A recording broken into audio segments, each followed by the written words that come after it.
good, y'all? It's your girl Daisy T and K High Socks, and we are back. This is episode 4. This is a good episode 4. Episode 4. Damn. Okay. 4 is one of my favorite numbers. What's up?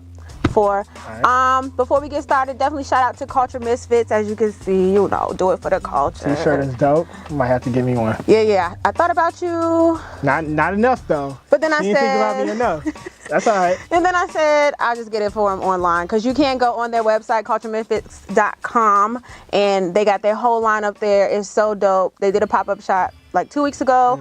The Rap Hippies were there. Super dope. So definitely check them out. And Tay went, right? And Tay went. Okay. So yeah, that's what's up. Episode 4, y'all. Let's get it. All right. So kicking off things. Last week, a couple of things we did. Well, we did A3c. Well, let's get into that first. Let's talk about A3c. Unfortunately, I wasn't there. Well, in spirit, she was. I was in the DR, y'all. She was in the DR. But we had enough representation there. You know, the Rap Hippies was in the building. Yes. Shout out to Jay Newton. We saw him. Linked up with Pastor Troy out of nowhere. I peeped that. Yeah. Shout out to homie Twan. He linked up Pastor Troy, just out there just chilling. So A3c. Oh, and shout out to Mike Ball. Saw him out there Michael Ball. Again, yeah. Okay. So shout was out to he with Swisher? I don't think so. Okay. But yeah, shout out to him. But it was pretty well organized. One of the things that we always tell ourselves is that A3c doesn't have the same feeling, but I think that's our fault because we got real grown people jobs now. We can't go to the conferences and stuff, but I heard the conferences were dope. I saw a lot of people talking about them. The women's conference, man. Oh my God, I really wish that I was there. I wish I was there. They had some good speakers this year. But it's okay. We'll get there eventually. Yeah. But we went for the performances and stuff. And the performances, you know, of course the headliner was Nas, but the Nasty Nas, you know, Escobar season. But one of the things that we went 2 days, so we went Saturday and we went Sunday. Okay. So Saturday we saw Maxo Cream, shout out to Houston. We saw Cap G. Oh really? Cap G he there. was out here. Okay.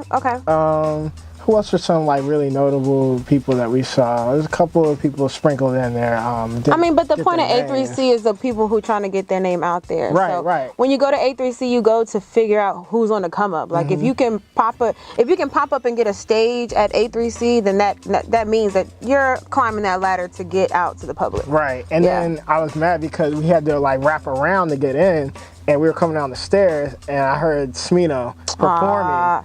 So imagine hearing something be like, and then finally getting to the stage, and he's gone. That's it. But yeah. So Smino was shout there. Shout out to Smino. Yeah, shout out to him. I really like his music, man. Yeah. But then let's go back to the last day. Okay. So the last day was dope because we got there, and you know, as you know, Ghostface canceled. He was sick, so they replaced him with Dave East. Okay, that's dope. Yeah, that's a really good one. Dave East's performance was good. I felt like not enough people know about Dave East though, because everybody was kind of just chilling. I'm like, man. Wait a minute, hold up, pause. All right. Not everybody knows about Dave East? Nah, man. What do you mean? Not everybody knows about him. I don't understand. People was just chilling, and we're like. That's crazy, because when I'm on Instagram and things like that, male to female, people that I follow, I guess, they know who Dave East is. That's crazy. I don't know, but I would have chose a little more of a hype set for him because the stuff he was doing, he was still spitting as usual, but the stuff he was doing was kind of like, all right, man, I think you lose him a little bit, but I liked it. You know, I was cool. You know, who else was there? Smith & Wesson, Buckshot was there. It's a little old school for you. From Boot Camp Click. Okay. So they were there, and then right before Nas came on, Just Blaze did a set. Well, this was dope. I wish I was there. Yeah, it was dope because Just Blaze did a little discography, and what he did was he played the samples of. Are you serious? Yeah, he played the samples first. Are you fucking? And then he did Breathe. And then but he did the sample, and we're like, what is this? Then he would slow it down or speed it up, however he made it. Then Breathe come on, and we're like, oh. It's crazy. So he was like, you know, shout out to Atlanta. He's like, you know, I never come alone. So that means somebody was there. So brought out JD. Jermaine Dupri came out there. Of course. And they had like a little discography battle. Then they brought out Justice League. They had a discography battle. Then they brought out DJ Toon. I'm like, wow, man. See, K High Socks did not tell me this to get. I didn't. I did that on purpose though, because I wanted her natural reaction. Yeah, so they all had a discography battle. What? Yeah, so like he would play, just Blaze would play something, like he would play like, I can't even think, he has too many hits. And then like Jermaine Dupri played like, You Don't Have to Call or something like that. Yeah, he played a lot of Usher stuff, and then, yeah, it was crazy, man. Well, if you were there at A3c, then you had a good time, and you got to see. And then they brought out Nas. And you got to see what K High Socks saw. Yeah. Okay, so how did Nas do? Let's end. So Nas' performance was dope. He did a lot of things that I didn't think he would ever do. Mm-hmm. Like he did like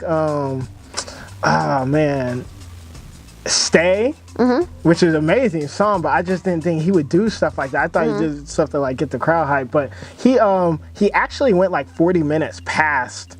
Oh, he did? His set, yeah. Like, or did it seem as if they were like rushing him, or did he not give a fuck? I mean, you can't rush Nas. But, I mean, any production company can rush anybody. That's true. But he definitely did anything you could think of. You Owe Me, Made You Look. Damn. Of course, everybody's yelling for him to do out Ether, but you can't do that. What else he did? One Mic. No, go ahead. What song had the most crowd reaction? Hate Me Now. Woo! Really? Yes, okay. Hate Me Now, because he had the graphics with it, and like, and then he did, what's it called? He did, the Michael Jackson sample. I can't even think of the song right now. It Ain't Hard to Tell.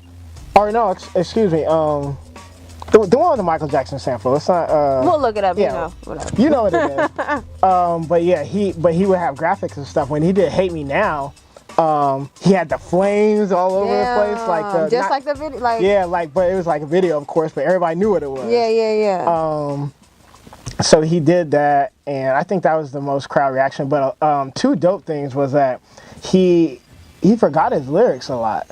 Nas forgot his lyrics a lot, and like instead of people like booing, like, oh, what's going on, everybody was like cheering him on. Aww. Yeah, like, and he was like, because he was gonna do Rewind. And he started listening, and he literally said, I don't know, I forgot that shit. I never thought I would see an artist forget their own lyrics. But I mean, I know you when you have a track list of songs. Yeah, he's 40, so he's making songs. But he knew the songs before getting on stage. Yeah, man. You might want to recap a little bit on that Just plane ride. But yeah, but it was funny because he did a song called Do Rags, which is super throwback. And he forgot. He's like, man, I don't know this one. And he invited somebody on stage. The dude killed like a it. fan. I love when they murdered it. Like, and afterwards he let him speak, and it was a little emotional. He's like, man, like I drove out here from Detroit, and like I just had one goal. It's like I have to meet Nas. Aww. And he's like, man, like, and he stopped for a minute, and everybody was cheering it and cheering I got him on chills, and stuff. y'all. That's such a sweet story. And then he was like, man, he's like, I can't believe this right now. He's like, man, hey, Nas took the mic, and he's like, hey, man, much love, go over there and hang out, like right there by the stage. Oh yeah, they kicking it. And like, backstage, he was hanging out with Davey. He said Trey the Truth was there, and he's like, yeah, man, just kick it over there. We're gonna talk after the show. That's what's up. Dreams do come true, y'all. Yeah, so that's what's up. But yeah, it was a good show. Either way, yeah, it was cool. But we definitely need to get in them conferences and stuff like that again, because we used to go to all of them. So moving on, it's been a really good week for hip hop, anyways, because the Hip Hop Awards just passed as well. But as the Rap Hippies, we specifically watched the Hip Hop Awards for the Cyphers, The Cyphers. Always sponsored by Sprite, you always catch that in there. Is it still sponsored by Sprite? Yeah, it's always been sponsored by Sprite. Okay. You can never, cool. and it's always in black and white. Yep. It's always dope. It's always a group from a group. Right. K High Socks got to watch more of the Cyphers than I did. Of course, we're definitely going to get into the hype of Eminem.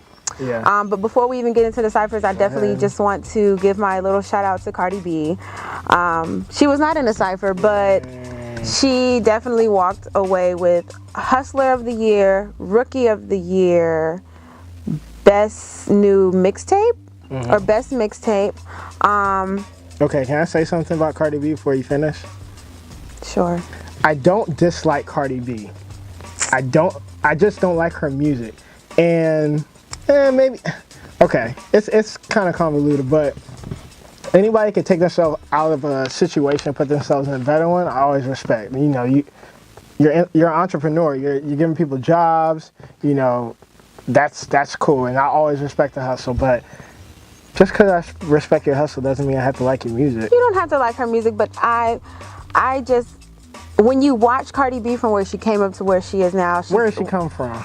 She is probably one of the only ones from Love and Hip Hop, and I know that's where Kyle's like dislike of Cardi B has started. This is the struggle? No, I'm not saying that's the struggle. Okay. I'm not saying that's the struggle at all. But she is one of the only ones that came out from the Love and Hip Hop who actually was able to venture out in their music, and now she is one of the longest running female rappers on the Billboard 100, number one. There has not been a female rapper on that number one spot since Lauryn Hill, Doo-Wop. Yeah. You know what I'm saying? Like, Nicki Minaj didn't even hit that. And to be honest, when I was watching the awards, she just kept being as one of the nominees, I was like, yo, this looks like Nicki. Like, when Nicki first came out, and she just was winning award after award after award.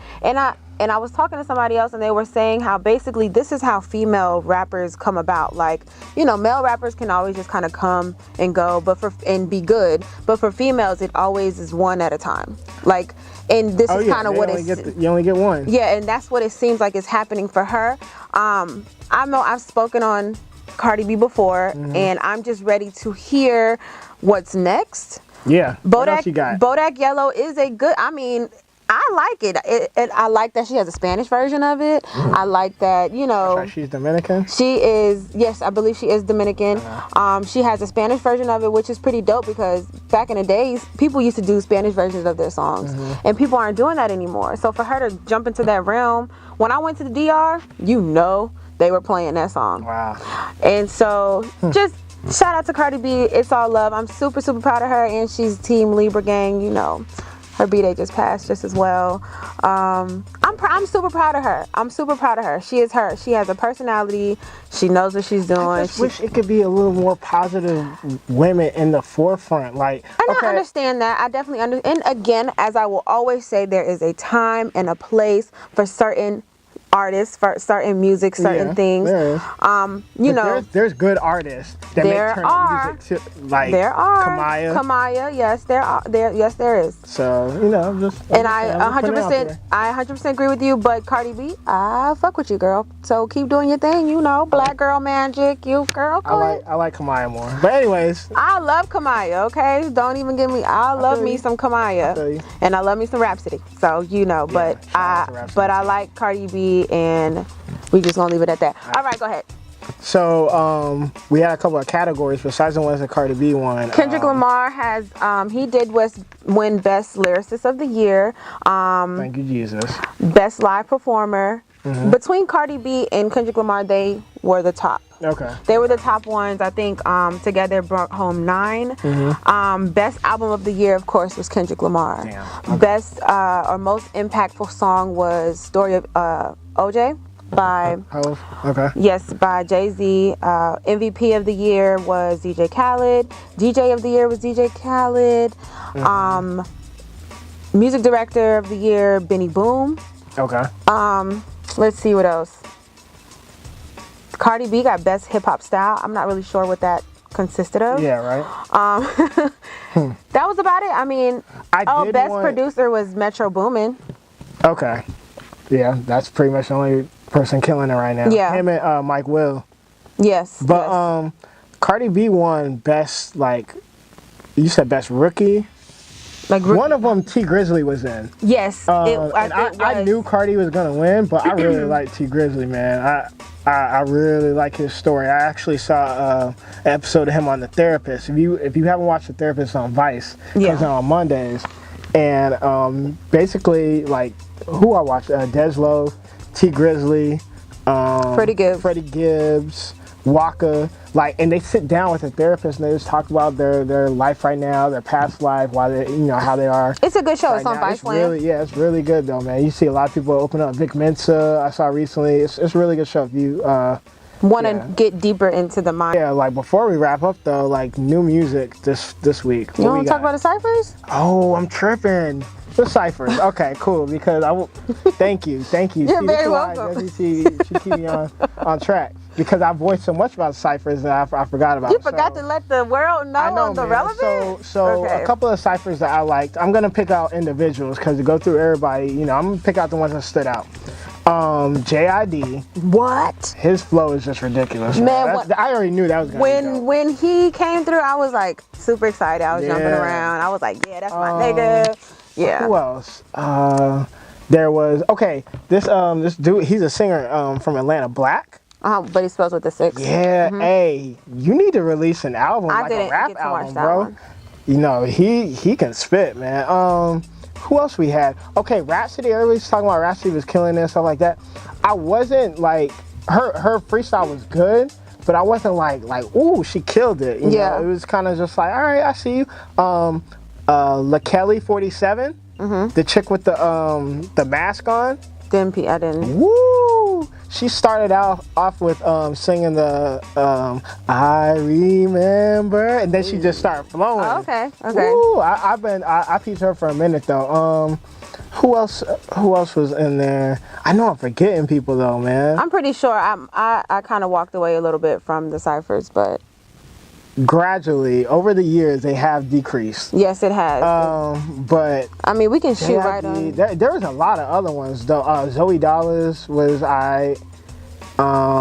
Speaking of that, I'm ready to see what's going to happen between Joe Budden and Zoe Dollars. Yeah. If that's going to pop off. No, because Joe Budden's like the troll now, so like why address it? Yeah. But yeah, there was a lot of other ones. I'm trying to think of who else killed it though. I'm just thinking JID and Black. So maybe like they didn't like. I'm not saying they didn't kill it, but maybe they just kind of overshadowed. It was very like just there. Yeah. But I mean, we can get right into the exclusive Eminem. Okay, go ahead. Cypher. I'm gonna get mine. I mean, he was saying a lot of things that the whole thing was anti-Trump, just straight up. The whole freestyle was against Trump. It didn't feel like a freestyle per se. No, like it I don't know, it obviously I feel like he wrote it already. And then his delivery was very different. Like the way he would stop. It was at one point where I thought he messed up. Like, and then he brought himself back together. Eminem's freestyle flow is like he just has a whole bunch of short spurts of angry aggression, like thoughts that he just has to spit out before he loses track of them or he forgets them. That's what it feels like. Me like and I'm like, come on, my nigga, like just keep delivering it. Yeah. But I mean, I feel what he is saying, and then YG has something to say. Like, I made a whole song, nobody, and in itself, is that white privilege? Think about it, because we speak on it a lot. Everybody on the Cyphers had a line about fuck Donald Trump. Let's keep it 100. Almost everybody on the Cypher, but then you have. I'll challenge you this though. Okay, is white privilege or is just because it's Eminem? That's hard because Eminem is a good Eminem is us. You know what I'm saying? Eminem is us. Yeah. So could you label it as white privilege? I don't know. I'll leave that to you to decide. But and y'all let us know in the comments. Y'all tell us how y'all really feel. But that's actually I just thought of that. But I mean, is it status or is it racial? I don't know. Because it's Eminem. But Eminem, I'm taking him. He coming to the cookout. What you talking about? Like. So okay. So maybe it's just because it's Eminem then. But I mean, if you think otherwise. But I have some. I was reading down the timeline about it, and a lot of people feel like it was trash. Some people felt like probably what he was because saying. Of how unorthodox. How he wasn't delivering it as much. Then somebody was saying like, but you're talking about something that we've been saying, so why are you getting all this praise about it? Which I can see that point as well. But again, that's what we're trying to figure out. Is it the privilege or is it the status? So I don't know. Privilege. I mean, overall, it was nice to see Eminem back. Like, yeah, in a sense, and he's about to release something. Yes, I don't want it. I don't want another Eminem album because I feel like he should have stopped at Recovery. That was the last best album that he had. Yeah, I don't want another one because what I'm seeing now is like he's doing that on other people's songs. Like he's just spitting random stuff and like he's not even staying on like the Big Sean song. Yeah. He's not even staying on course with what Big Sean talking about. And who's gonna step to Eminem? Nobody. Like, hey, can you do that over? You gonna say that to Eminem? Yeah. I don't know. So I don't want another Eminem album. Eminem is already at that point where he just doing whatever the fuck he want to do. Yeah. That's all that it is. I know the music's in him, but maybe he sure. can mentor some. well, he just signed. Shout out to Boogie out of Compton. He just signed Boogie to word? Shady. Okay. Yeah, Oh, he just Boogie's signed- nice, y'all. Boogie, Boogie is nice. Boogie is nice. So he just Not signed a Boogie with the hoodie. Yeah, Boogie. Boogie from Compton. Shout out to Boogie from Compton. Yeah, he just signed. Yeah. So looking forward to see what that's That's what's up. be. That's Yeah. what's up. And nobody has been signed to Shady In a long time. So it might be worth our while. Y'all. Yeah. You never know. So but yeah, man. Other than that, that's all I got for this week. Yeah. Stay tuned for next week's episode. Who knows what's gonna pop off this week in hip hop news? You never know, man. But And we're looking for interns, guys. oh yeah, we're looking for interns. Looking for interns. You don't even have to be in Atlanta. Nope. You can be anywhere. You can be a music lover. You can be anything music, anything hip hop. You feel like, you vibe differently. Come fuck with us. Send us your shit. with it, yeah. Hit us up on Instagram, Twitter. He be talking hella shit on Twitter, y'all. I do, but I just challenge people to think differently. That's it. Vibe different. That's that's what we are. That's what we do. Anyway, so follow us on all platforms at the Rap Hippies. Yep. At Desi T, right here at, what is yours? Home of the High Socks. What is yours? See how she treat me, man? Anyways, we out. And we'll see y'all next week. Yeah, man.